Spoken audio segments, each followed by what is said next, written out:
Alors, il y a eu une publication préliminaire d'une étude chinoise fin mars qui montrait que sur 1775 patients hospitalisés à Wuhan, il y avait moins de patients qui avaient le groupe sanguin O. Mais en même temps, ça peut être une simple corrélation, hein, rien n'indique qu'il y a un effet un lien de cause à effet, même s'il y avait eu, il y a quelques années, une étude de population sur les personnes qui avaient eu le SRAS, hein, donc un cousin du coronavirus, et là aussi, on trouvait un peu moins de personnes qui avaient le groupe O.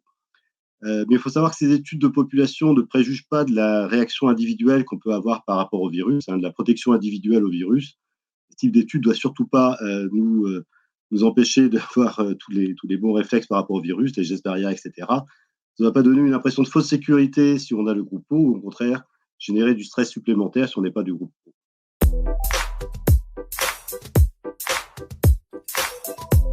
Le Covid ne va pas, comme tous les virus, ne va pas dégénérer par des divisions massives. En fait, le principe des virus, c'est d'utiliser la machinerie cellulaire de son hôte, hein, de celui qui l'infecte, pour forcer ces cellules à produire elles-mêmes des virus. Donc le virus lui-même est un organisme qui est à la frontière du vivant et il est seulement bloqué quand son hôte meurt ou quand il ne veut pas se transmettre à un autre individu.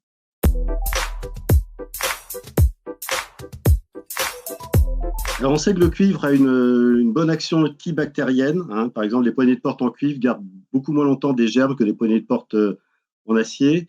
Il a aussi des propriétés antivirales, mais peut-être pas sur tous les virus.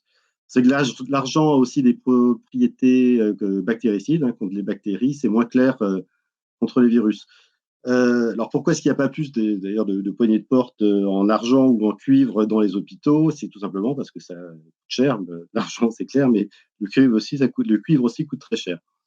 Est-ce qu'il serait utile de placer des fils de cuivre ou d'argent dans des masques? Non, en fait, ça aurait peu d'effet, hein. Le rôle du masque est de filtrer l'air.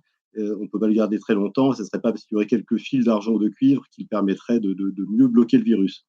Quant à un masque tout en cuivre, je pense que ça poserait quelques problèmes de respiration.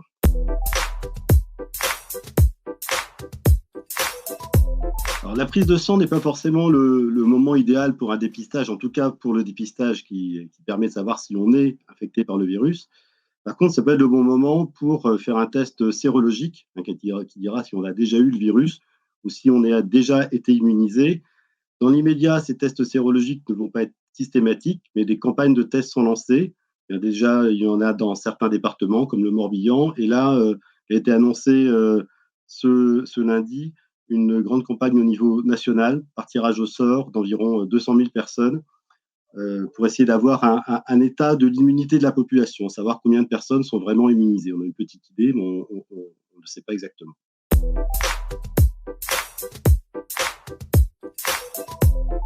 Alors les amygdales, hein, qui sont placées à l'entrée de la gorge, produisent effectivement des anticorps et participent au système immunitaire. En fait, elles jouent souvent un rôle d'informateur du système immunitaire, comme elles sont placées très haut dans le système respiratoire et digestif, mais elles n'empêchent pas seule l'infection par le virus.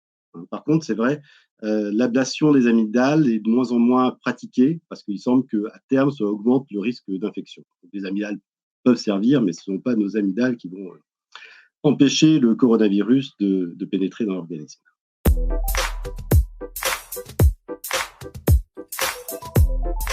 Alors, le lavage à l'eau de mer, au sérum physiologique ou avec une poire dans laquelle on a mélangé de l'eau tiède et un peu de gros sel est une très bonne pratique, surtout en période hivernale pour se débarrasser des glaires d'un rhume ou décongestionner le nez.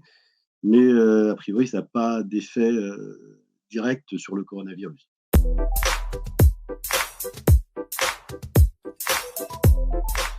Je ne suis pas persuadé qu'une fumigation suffise à venir à bout du virus, à moins qu'elle soit si chaude qu'elle ne détruise les cellules de la trachée des poumons, puisque on sait que le virus est détruit à 50 ou 60 degrés, mais 50 ou 60 degrés dans les poumons, je ne conseille pas. En tout cas, si vous faites des fumigations, faites attention à ne pas mettre n'importe quoi dans l'eau. Il ne faut surtout pas suivre les suggestions de Donald Trump et s'envoyer du désinfectant dans les poumons. Don't do this at home, faites pas cela à la maison, comme disent les Américains.